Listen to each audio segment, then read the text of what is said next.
કરીએ જૂનાગઢ જિલ્લાના માંગરોળની કે જ્યાં પીએમ આવાસ યોજનામાં ભ્રષ્ટાચારના આક્ષેપો લાગ્યા છે।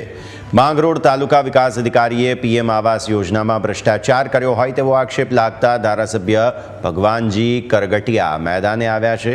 ધારાસભ્યએ મુખ્યમંત્રી ભૂપેન્દ્ર પટેલને પત્ર લખી અને તપાસની માંગ કરી છે। ધારાસભ્યના પત્ર બાદ મુખ્યમંત્રીએ તપાસના આદેશ પણ આપ્યા છે।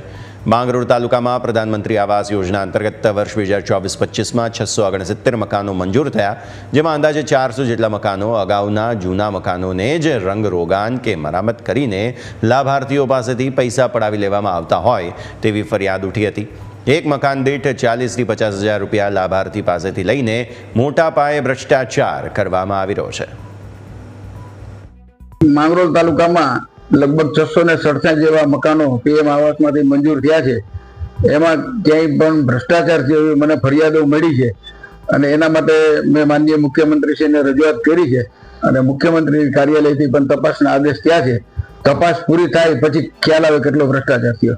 ભ્રષ્ટાચાર એ રીતે કરેલો છે કે 2024-25માં જેમના નામો બીપીએલ યાદીમાં આવ્યા, હવે બીપીએલ ની ગાઈડલાઈન એવી છે કે જેનું ઓલરેડી પાકું મકાન તૈયાર હોય એને એનું નામ કાઢી નાખવાનું હોય છે બીપીએલ માંથી, છતાં ગ્રામ સેવકોએ નામ કાઢેલા નહીં અને 40,000 રૂપિયા નક્કી કરી લાભાર્થી સાથે અને એ લોકોના મકાન મંજૂર કરી આપેલા અને અત્યાર સુધીમાં એ લોકોને કોઈને 1,10,000 નું પેમેન્ટ થયેલ છે, કોઈને પૂરું થઈ ગયેલું છે ને કોઈને 1,40,000 નું પેમેન્ટ થયેલું છે। ટોટલ આપણે તાલુકામાં 700 મકાન છે, એમાંથી 400 મકાન બોગસ છે, એટલે બનેલા જ નથી, અથવા તો જે જૂના મકાનો છે એના ઉપર સહાય આપેલી છે 400 મકાન ઉપર, એટલે આપણે 40,000 લેખે આપણે ગણીએ એક મકાનના તો ચોકે 16 તો એ ભ્રષ્ટાચારનો આંક જાય છે 1,60,00,000 રૂપિયા। હાલમાં જે ધારાસભ્ય શ્રી દ્વારા તપાસ કરવામાં આવેલી છે માંગરોળ તાલુકામાં પ્રધાનમંત્રી ગ્રામ આવાસ યોજના હેઠળ, તો એની તપાસ ચાલુ છે। ટૂંક સમયમાં એની તટસ્થ તપાસ કરીને એક વ્યવસ્થિત રિપોર્ટ, ડિટેલ રિપોર્ટ રજૂ કરી દેવામાં આવશે। મારું મકાન મંજૂર એમ સમજી લો કે 2014માં મેં એનો પાયો માંડ્યો હતો, બરોબર, પછી એમ સમજી લો કે 18 સુધીમાં કમ્પ્લીટ થઈ ગયો હતો।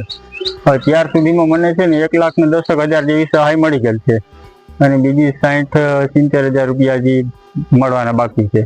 તો 2024-25માં અહીંયા મંત્રીઓ પેલા સાહેબ આવ્યા હતા, આપણે અમારા ફોટા વગેરે પાડી ગયા છે અને એમ કીધું હતો કે તમારા પૈસા મંજૂર થઈ જશે, પણ હજી અમને સહાય મળી નથી।